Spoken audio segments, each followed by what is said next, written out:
My mom took the side of my Oppress at school because he came from a good family. When I cried, she said, "Stop embarrassing me, toughen up."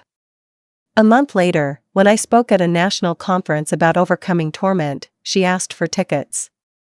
I said, "This seat is reserved for survivors." I never imagined the day would come when I'd stand in front of an audience, sharing my story about overcoming torment and oppress. It was an accomplishment I thought I'd never achieve. But what really stings is that the person who should have been my greatest supporter, my mother, was the one who made me feel invisible. It wasn't until years later, after everything I'd been through, that she had the nerve to ask for tickets to a conference I was speaking at. The same conference where I had poured my heart out about surviving years of torment, not only at school but at home too.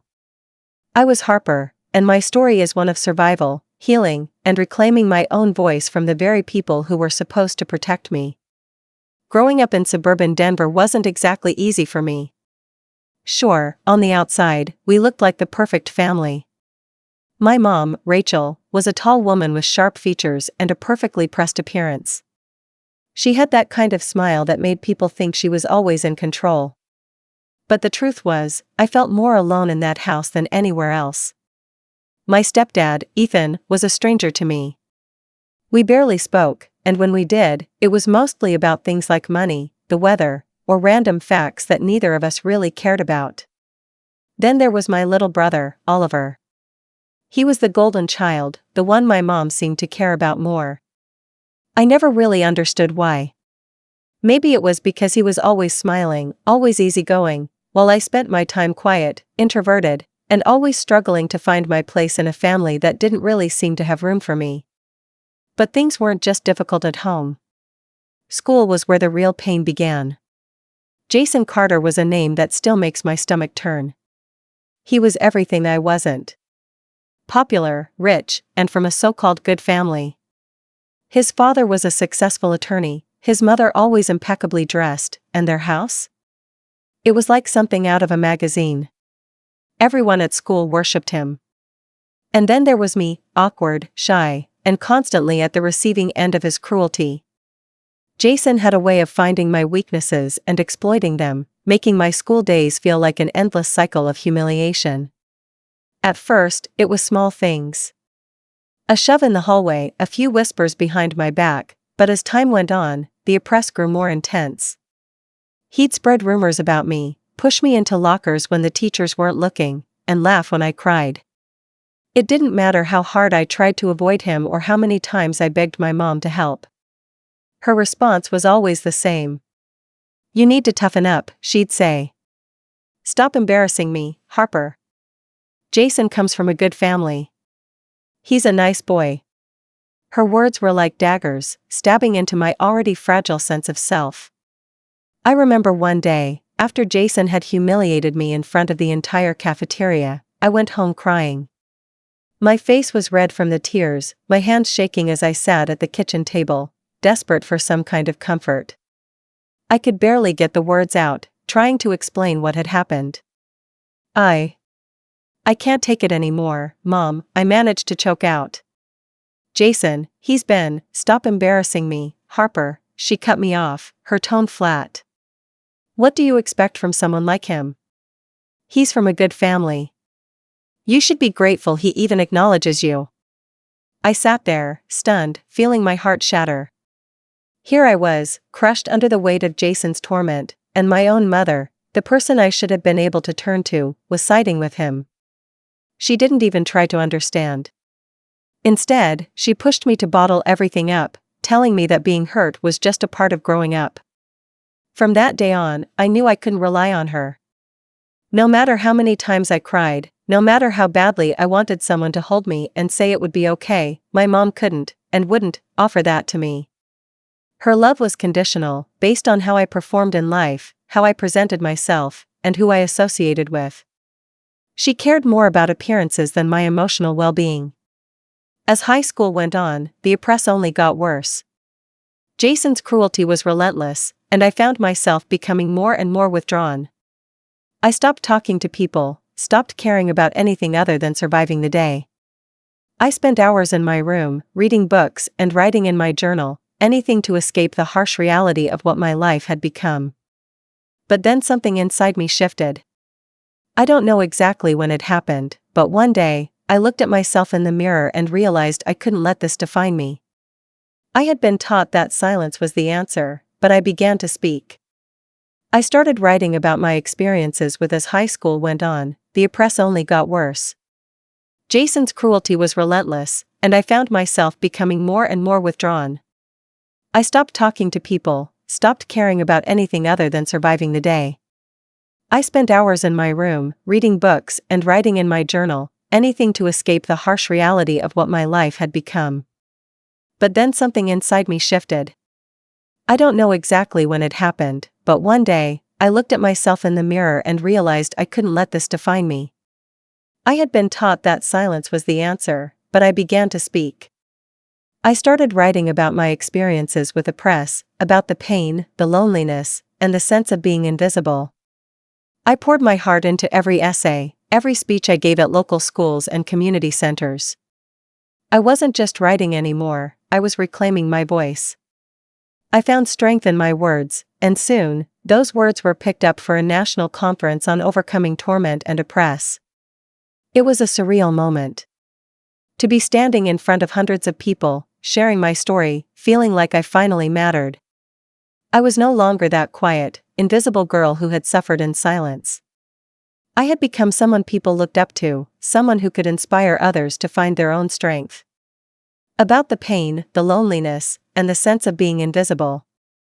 I poured my heart into every essay, every speech I gave at local schools and community centers.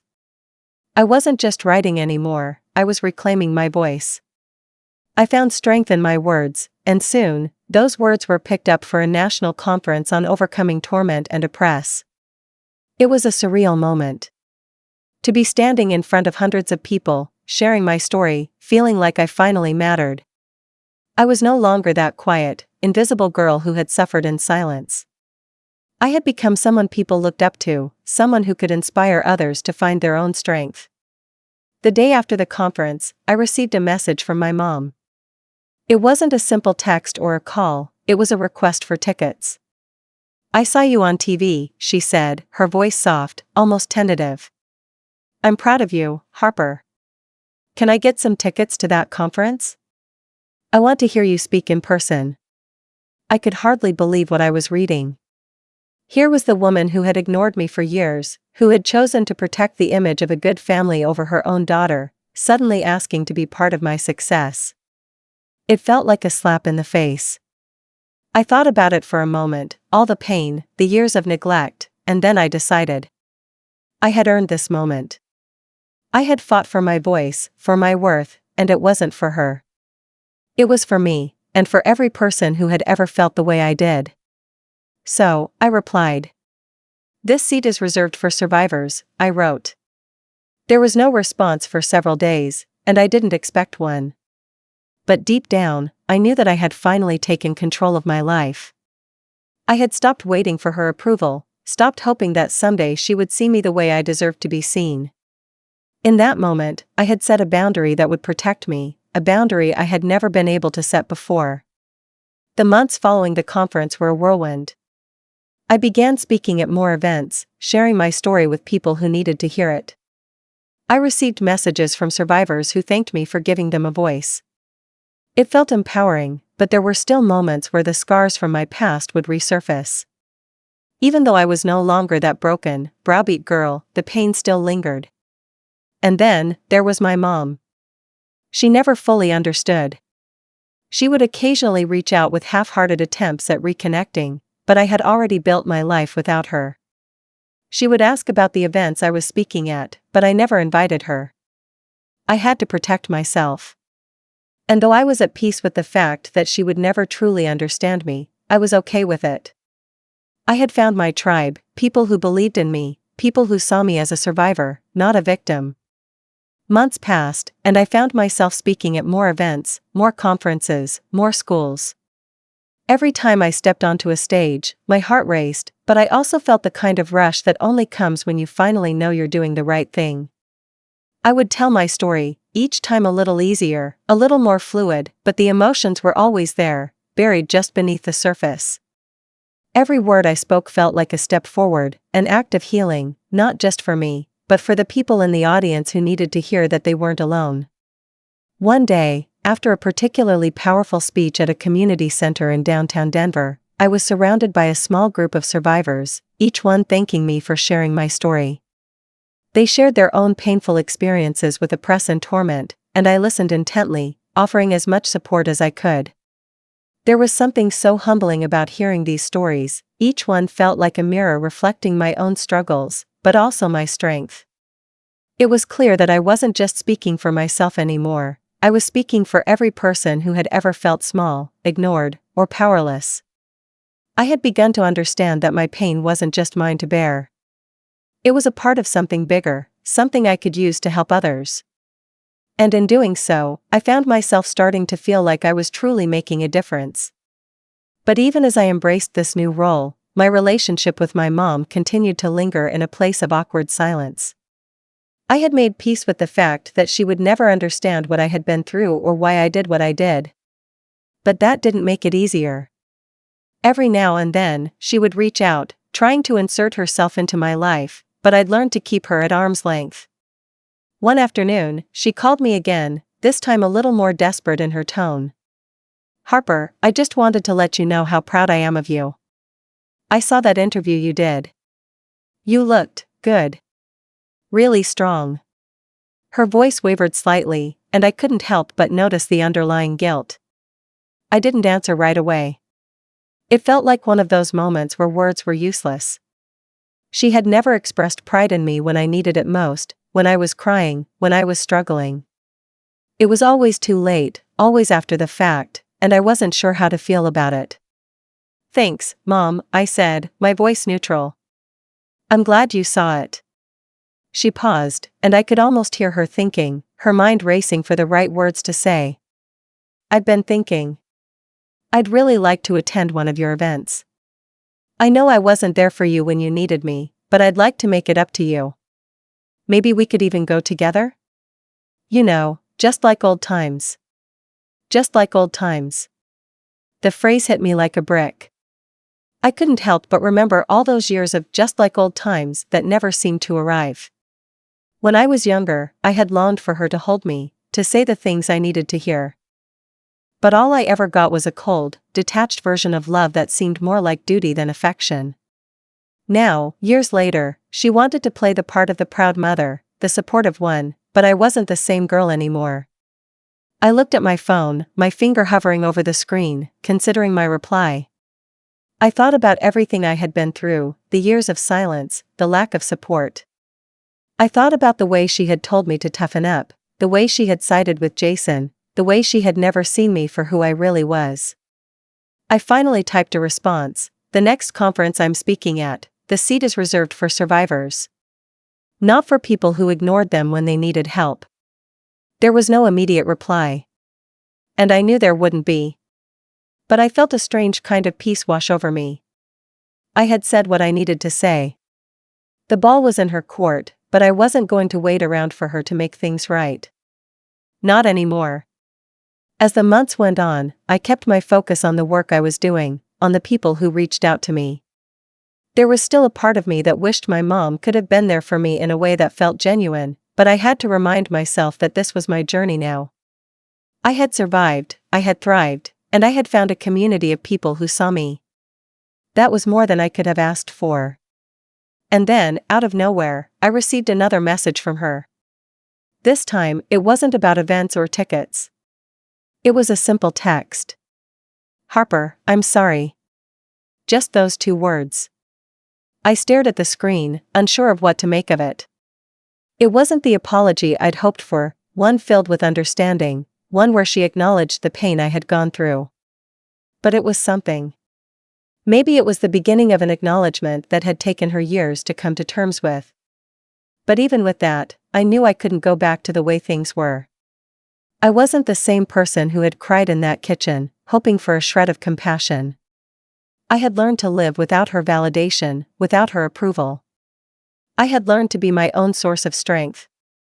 The world had changed for me. It wasn't perfect, and there were still scars, but I was healing. and for the first time in my life, I felt like I was in control of my own story.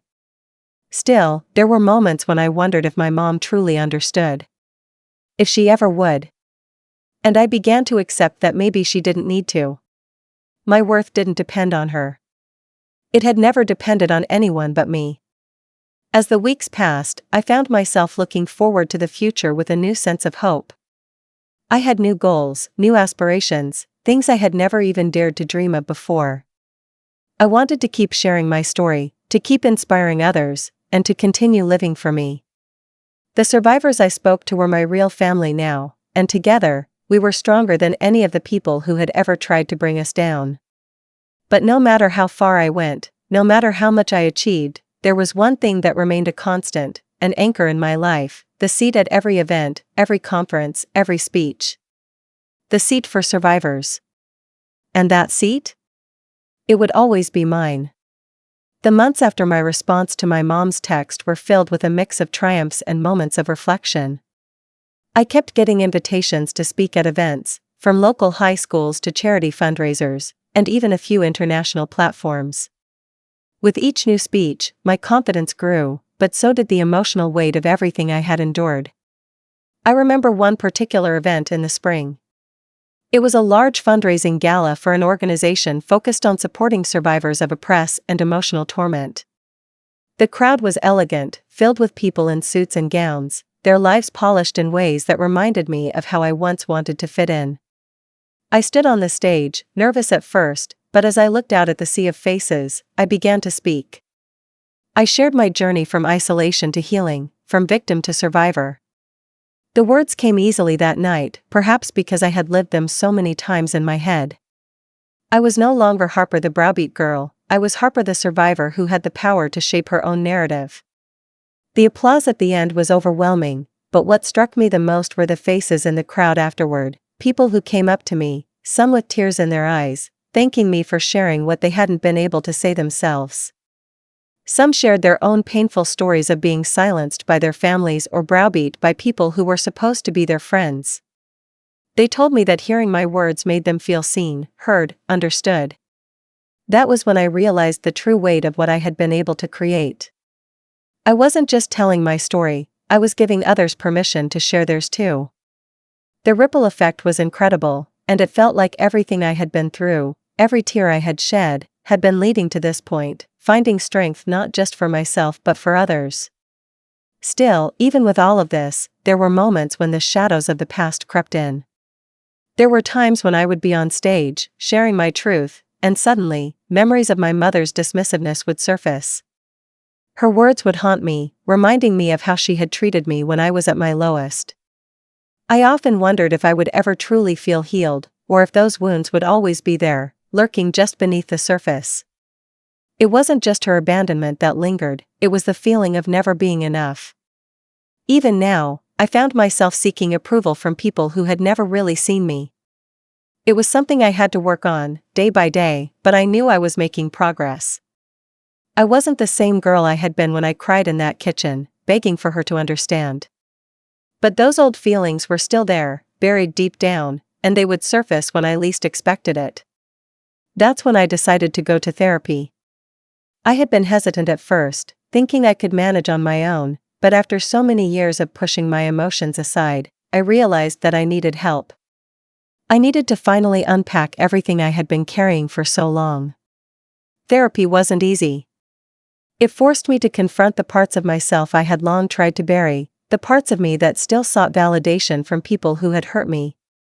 But it also gave me the tools to stop allowing those past hurts to control my present. I started to understand that healing was not linear. It wasn't a destination, but a journey.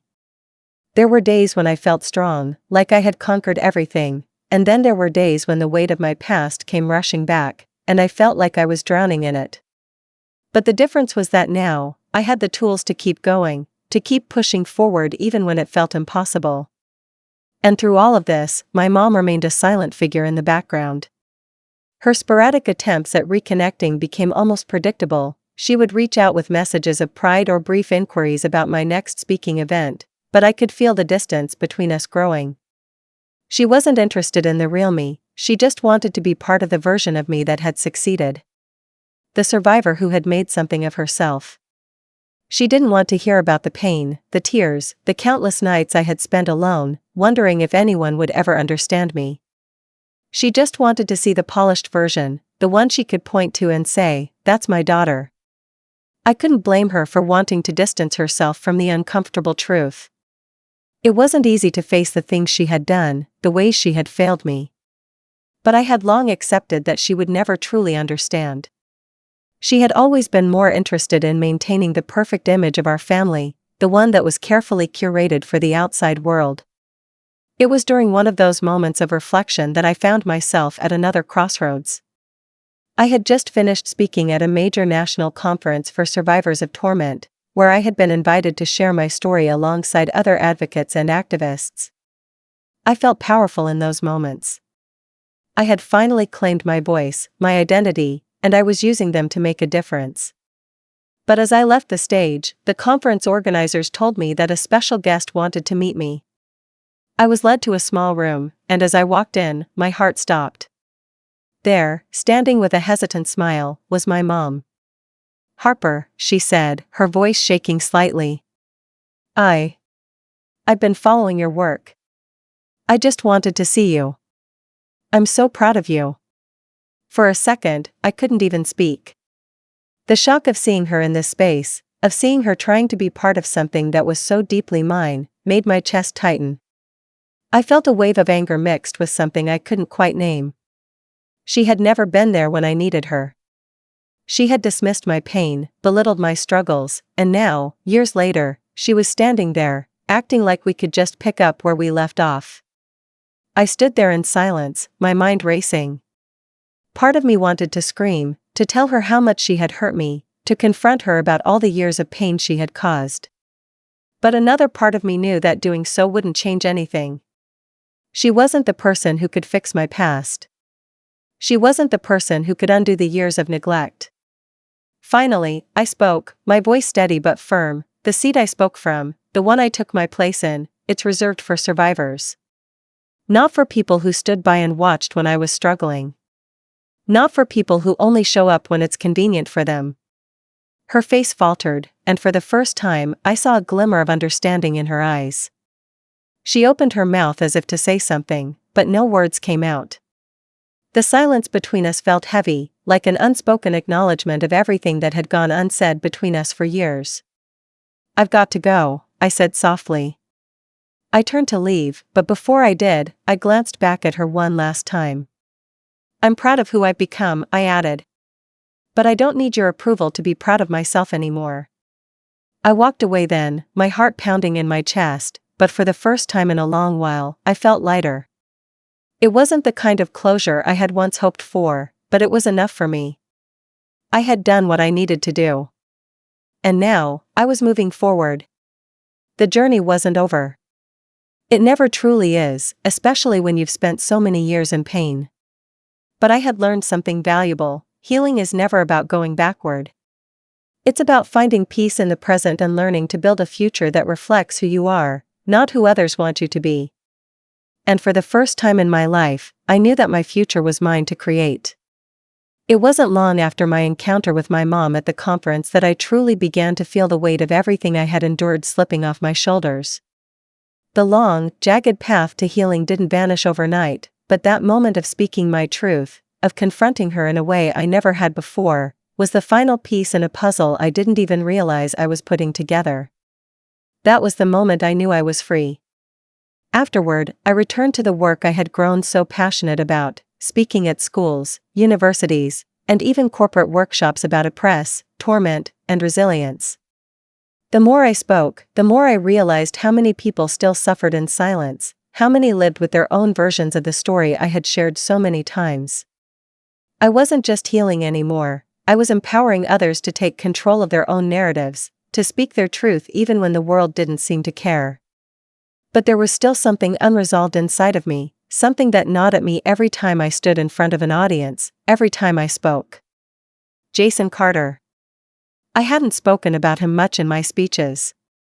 He had been the oppress, the tormentor, but he was also a distant memory, one that I had left behind with my childhood. Or so I thought. It was a warm summer evening when I received a message from an old high school acquaintance. The message was simple, just a link to a social media post. The caption read, "Jason Carter's latest success, millionaire tech mogul at 30. Making waves in the industry." I felt a cold shiver run down my spine as I stared at the picture of Jason, smiling smugly, surrounded by well-dressed people in a glossy, pristine office. The face that had once mocked me, belittled me, made me feel small. He was now a success story, a hero to some, celebrated for everything I'd never been. For a moment, I felt sick. It was as though my past and my present had collided in a way I wasn't ready for. I had spent so many years pushing Jason out of my mind, pretending he didn't matter, but seeing him again, now on a pedestal, made all those old feelings rush back to the surface. His success felt like an insult, like a validation of everything he had done to me, as if his victory was a slap in the face to the years I had spent struggling, alone. I took a deep breath, though, and let it go. At least, that's what I told myself. But in my gut, I knew this wasn't over. I had moved on, yes.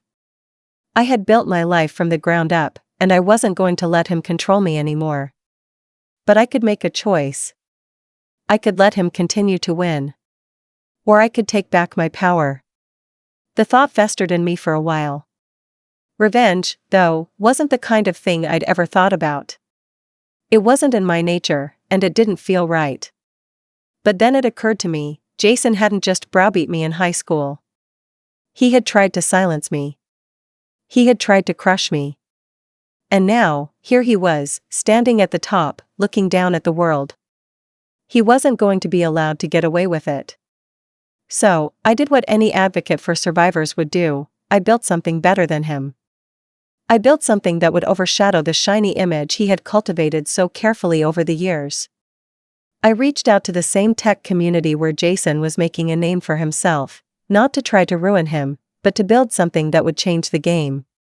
I gathered a team of incredibly talented people who had also faced adversity in their lives, people who had been browbeat, people who had been overlooked, people who had been told they weren't good enough. Together, we created an app designed to provide emotional support for people dealing with Oppress and mental health struggles. It was a platform where users could connect with others who understood their pain, where they could find the strength to move forward.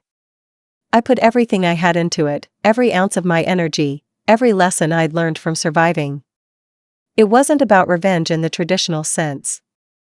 It wasn't about destroying Jason or humiliating him. No, it was about showing the world that the pain he had caused me wouldn't define me. Instead, it would drive me to create something that could help others, something that would outshine the success stories like his that were built on the backs of others suffering. We launched the app after a year of hard work. And it was a success. A massive one. The app went viral, and soon, it was being used by millions of people all over the world. It became a lifeline for many who were going through what I had gone through: oppress, emotional torment, isolation. The feedback was overwhelming. Survivors shared their stories, their victories, and their journeys. And with every passing day, I realized how powerful this was, not just as a product, but as a movement. It was a revolution, one that Jason's shiny tech empire could never compete with.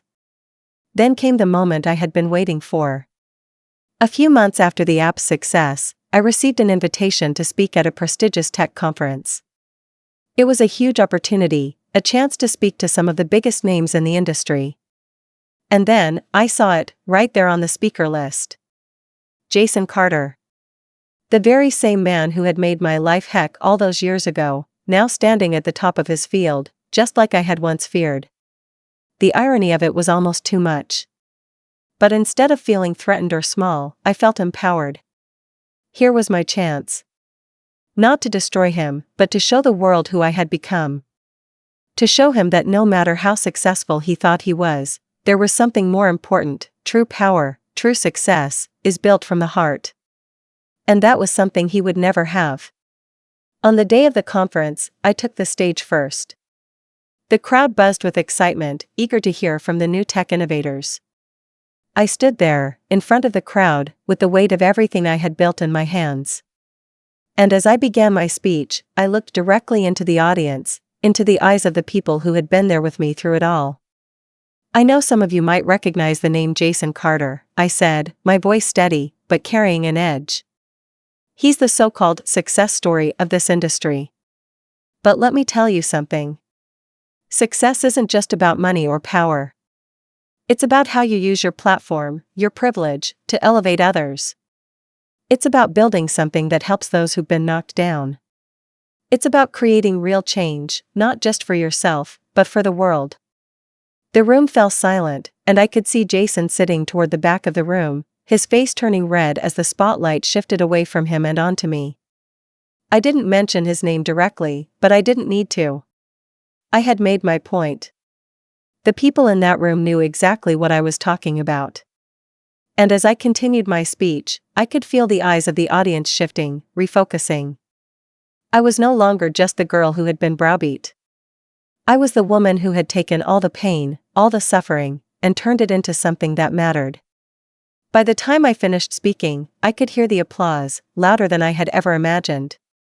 The validation I had once craved from my mom, from Jason, from everyone who had ever doubted me, was irrelevant now. I didn't need it. I had built something that mattered, something that would outlast all of them. As I walked off the stage, I caught Jason's eyes. He stood there, frozen for a moment, as if unsure of what had just happened. And in that moment, I realized, I didn't need to seek revenge. I didn't need to lower myself to his level. The best revenge was not in humbling him or destroying him. It was in thriving. In creating something that was bigger and more important than anything he had ever built. And as the conference went on, I saw Jason slowly retreat into the background. His name was mentioned less and less, and the spotlight, as it always should have been, shifted to those who were truly making a difference. And I knew, deep in my heart, that I had finally won, not by tearing him down, but by rising above him. I had built my own legacy. And that, to me, was the sweetest revenge.